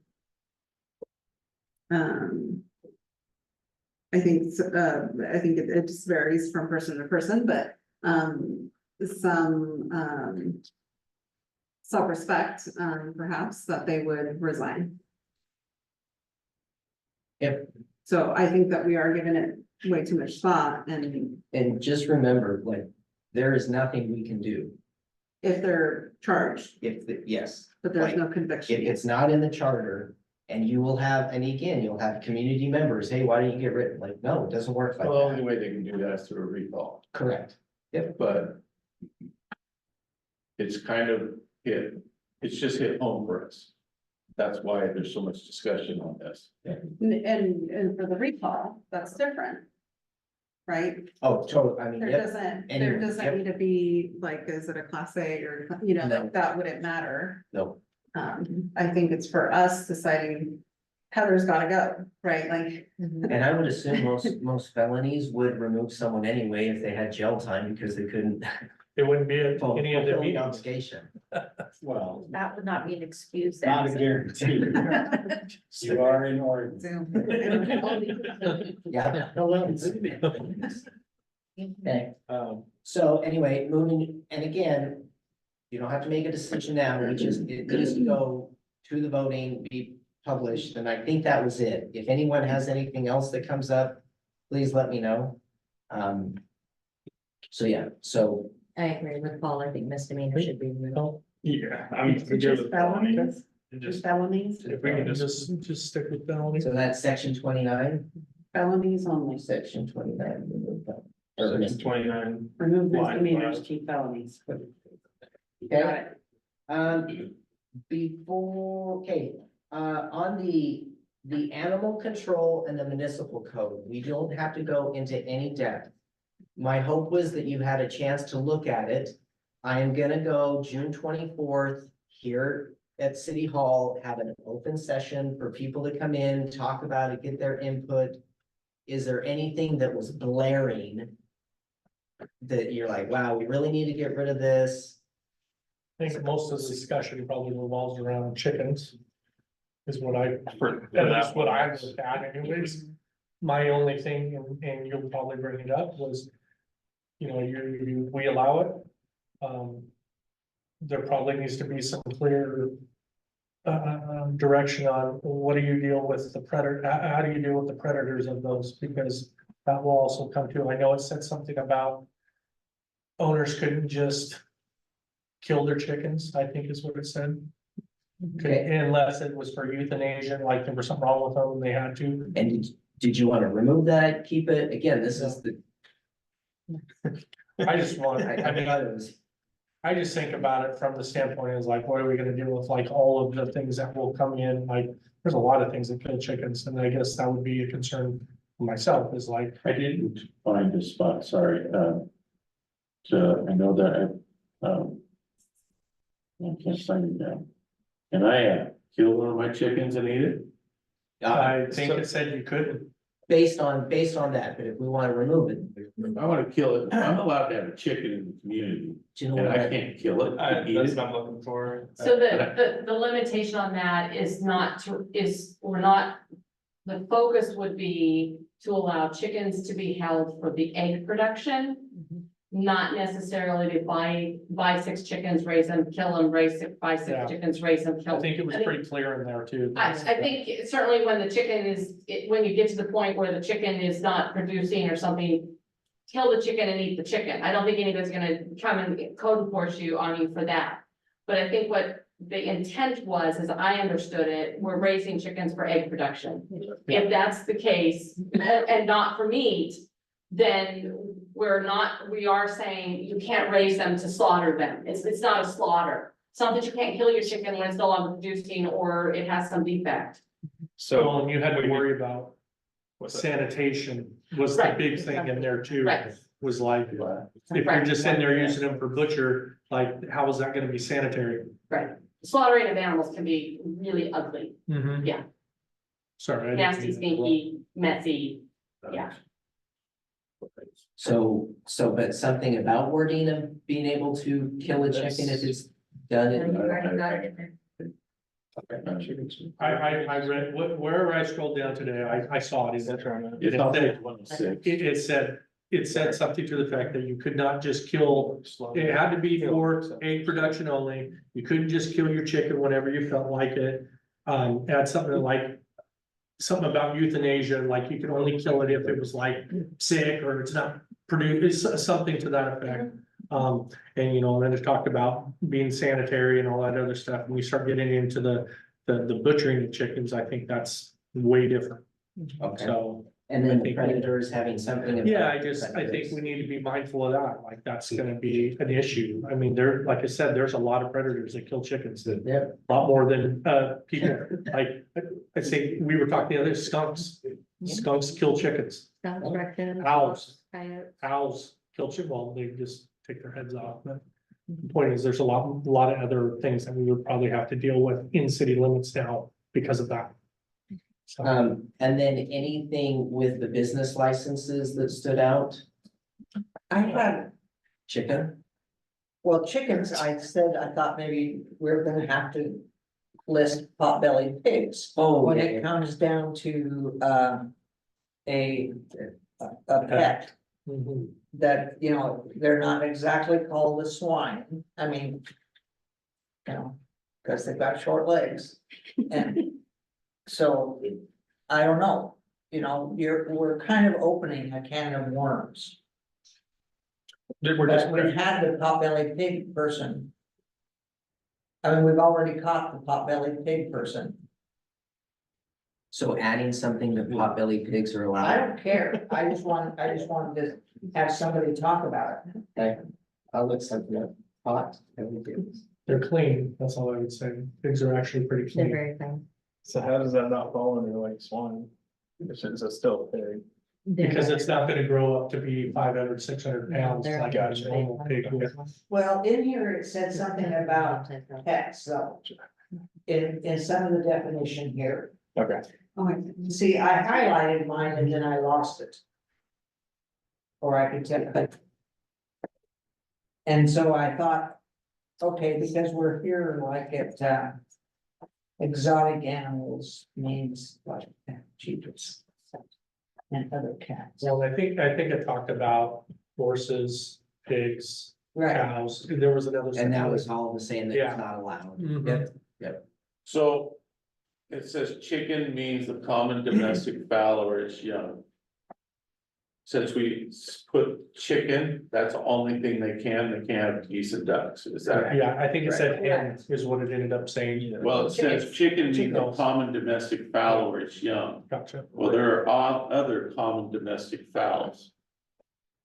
we're not talking about that. Well, I know that, that's why I'm asking, just because it's chicken, But it says the common domestic fowl. So we are talking about the chicken, not fowl generally. Fowl generally would be ducks and geese and Mhm. chickens. well, I just and wanna those make things. sure that we're specifically addressing that somebody doesn't challenge because. Domestic fowls are turkeys, geese and ducks as well. So as long as they put in hen, because they put in hen as a definition as well. Well, there's a hen duck. Well, but they So do specified you that also the hen is a want chicken. line 40, Female chicken. 43? Right, I just wanna make sure that if we're gonna say chickens only, are we opening ourselves up by saying? well, Turkeys that's or other fowl? fowl and say it's not allowed. Discrimination, line 42. And 43 is I fowl. wouldn't put fowl discrimination. Yeah, right. Well, I plead the fifth. I didn't say. So what is- Chicken and domestic fowl. And again, this is just conversation. I mean, if we could just, if we knew that chicken was a chicken. And it wasn't gonna identify as a duck or a hen. So with business, Like an ugly duckling. business license, anything that's. I mean, I just don't want something, I mean, I can just see it now. So business license, I would, like, Is I'd that- like to look more through it, but there's a lot that. And again, this Had to was- do with like taxes and stuff, but just in that section alone, it was like, holy crap, but I just want a lot more looking through it, so. So is that all existing businesses within the city limits, correct? Correct. Okay. And again, this is, first presentation is gonna go out. I'm hoping to get more people than the last time that we've done this.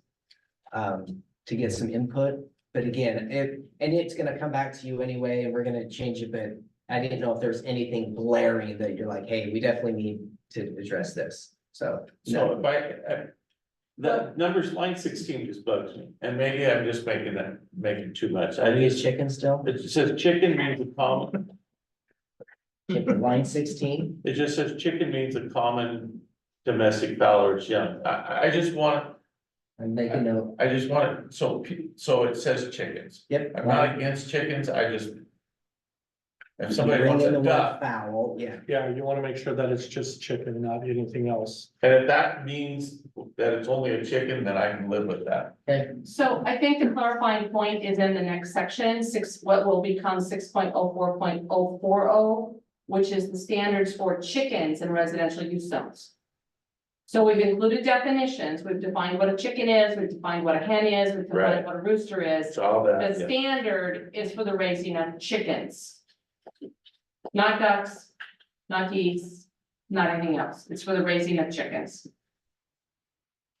Okay, Thank you. I I just wanna make sure, cause I can just see it now.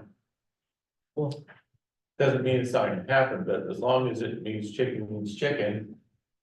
Yeah. Then I can live with that.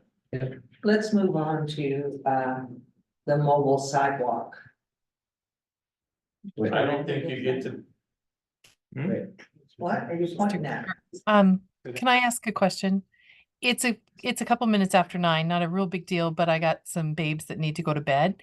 And I'm not gonna be available on July 3rd. Is the meeting going to be moved to the following week at all? For next month? Is it It's Tuesday? a Wednesday. I don't know, I Okay, guess we'll have to July decide that at the 2nd. end. We'll have to decide that at the end of the meeting, Brenda. Could I be excused then? Yes, you're excused. Thank you. But I was pointing out the computer screen, Tori There's a Griggs question. asked a question about business licenses. Yes.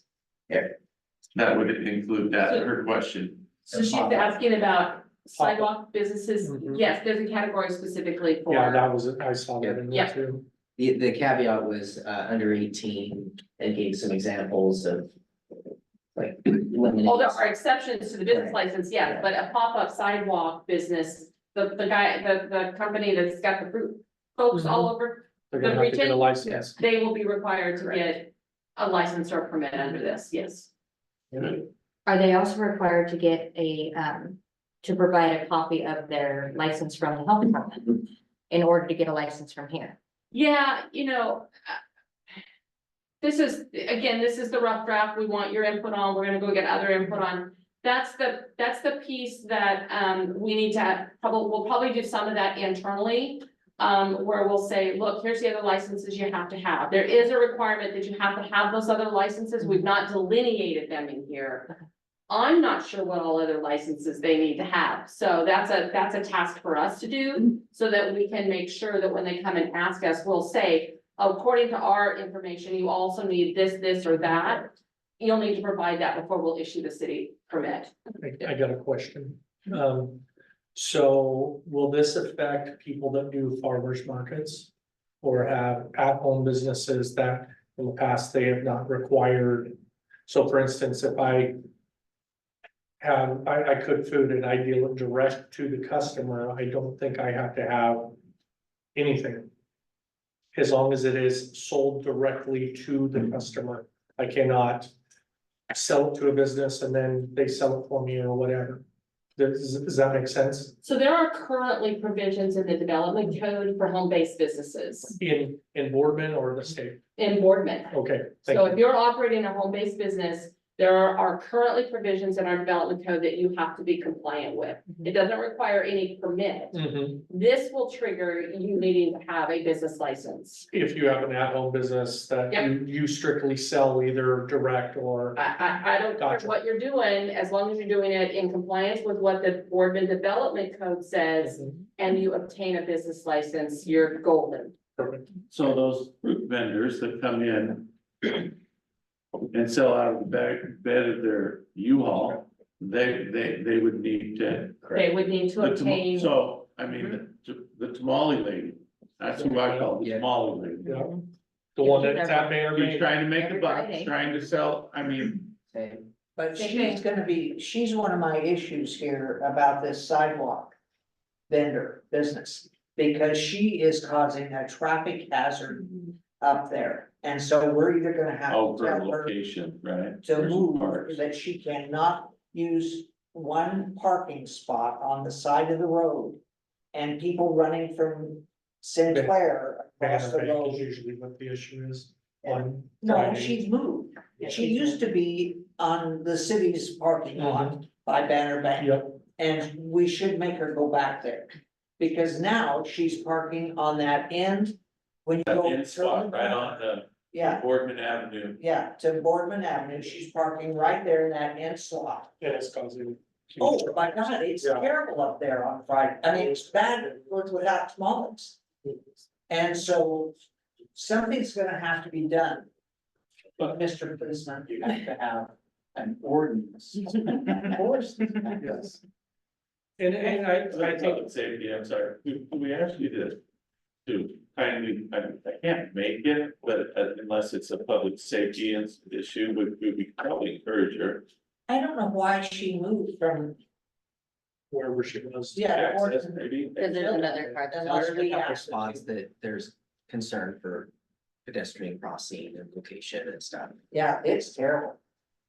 Well, I think with that discussion, when we discuss this more, that's, Yeah. we will need to make sure that we're clear, like, we're not trying to be anti-business. You know, I think the whole thing, when this started, was all we wanted to do is know how many businesses are in Boardman, Oregon. So if, and there's a lot more than you think there are. And people that encyclopedia salesman. You know, they don't want the magazine guy unless it's the kid from the river, or the high grade school over here selling magazines. So. And I see we haven't decided a fee.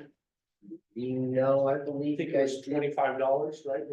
So there's a blanket approval for a fee from last year, it's $25 for business license, but clearly when we complete this and adopt it. There's more than just business licenses in here, so we're gonna have to come back and refine that fee schedule component, because we're also gonna have to add beef chickens. I Yeah. have another question. So the 4th of July is coming. And there are temporary licenses. I'm just gonna use my business as an example. I pay an annual license for my business to be where it's at, but I also have to pay a temporary restaurant license so that I can be at 4th of July Park. How is that gonna work with these? So there is the special event provisions that are in there, and we've probably not thought through every instance, so that's a good one to think about. We actually had a gentleman come in and apply for a special event, just because he was trying to do the right thing, and my response back to him was, well, we're actually not gonna approve or deny your request, we're just gonna tell you to go do it, but you can't block the street. Right, because I think that also applies to the farmer's market. It's gonna apply to the harvest festival that we have. I mean, all of these different events that we have. Right, right, and so one of the things we try to do, like with the special, well, so in the contractor one, if the contractor comes in and gets his license for his project. He can actually cover all of his subs, and so it might be that we figure out how to have a Blanket license. blanket special event permit that you have to tell us who your vendors are, and that's who will approve. Okay, But we may need information on those vendors because we still want to make sure that they're compliant with the requirements, so. so as an example, because the Boardman Chamber of Commerce is the one that sponsors the 4th of July, the Boardman Chamber of Commerce would apply for that permit. That would be my thinking at this point, yes. And again, it's the whole point of the open discussion, the whole like Mhm. making note. Yeah, throw your questions, because that's how we're gonna best go back and look through it and go, okay, that's how we would answer that question. Correct. And feel free to email me your questions later. All right, so in lieu of time, because we're after time, we're gonna skip the reports. And we're gonna go to, did you share everything you wanted to do? The only thing, and we don't have to make it anything, just mailboxes, at some point, they're coming, I'm not sure where, so the plan is we're doing sidewalks every year, we'll set aside money, and we're gonna do safe school routes. So we're doing Baylor and Wilson, Baylor first. I believe there is one set of mailboxes that will be in the road, in the sidewalk, that we need to figure the plan. And the thought is that we would put CBUs. That is the thought. CBUs are The big The mouth. the big ones. Okay, That's, thank you. that's the current code for new businesses, for new developments. But we certainly cannot, and we're not gonna go and, every mailbox change, because there's so many of them, but as we're going forward with the new sidewalks, that would be my suggestion. Definitely the size, so you don't wanna put a small one in, just because you wanna put one in for the number of customers that you can potentially have. Correct, yep. You don't have to use it yet, but if it's there, at least they know that it's there and they're not gonna pay for it. Yep. And again, it's not, the first sidewalk is starting, bids are closing June 27th. June 27th. Is that what you said? Mhm. Okay, June 27th. So I'll bring it back up in July. It would be a great trial. What, I was putting it in, now what are you saying, the 27th now, not the 24th? So What are you talking about? No, Bid different subject. opening for the site. They're talking about. So yeah, sidewalks, the bid closes for the Wilson Failer on the 27th. And then I'll bring up in July, because then we'll start having construction and we'll make a formal thing. And there's no. We don't have to tonight because of time, but there is a change that we're making with the stoplight, but we don't have to talk about this, that. It's in your packet as far as, Yes. yeah. And Box. It Yeah. is, correct. I would suggest people, if you haven't done it, look it up. It'll explain everything, how it works. I didn't provide the whole packet to you because it's not, we've not yet met the end of the appeal period for that, and we did have testimony, so I want to preserve your ability to function as the appeal body and not share more than We need to. is reasonable Okay. on that topic. But if any of you have questions, don't hesitate to give me a call. Thank you. All right, we're gonna jump to the end. For council comments. Anyone have council comments they want to share? I appreciate the discussions that are happening. That's my opinion. We're gonna have the discussions. That's the next thing, being a part of this body right here, is we can have those discussions, and that's really nice. Anything else? I have no mayor comments.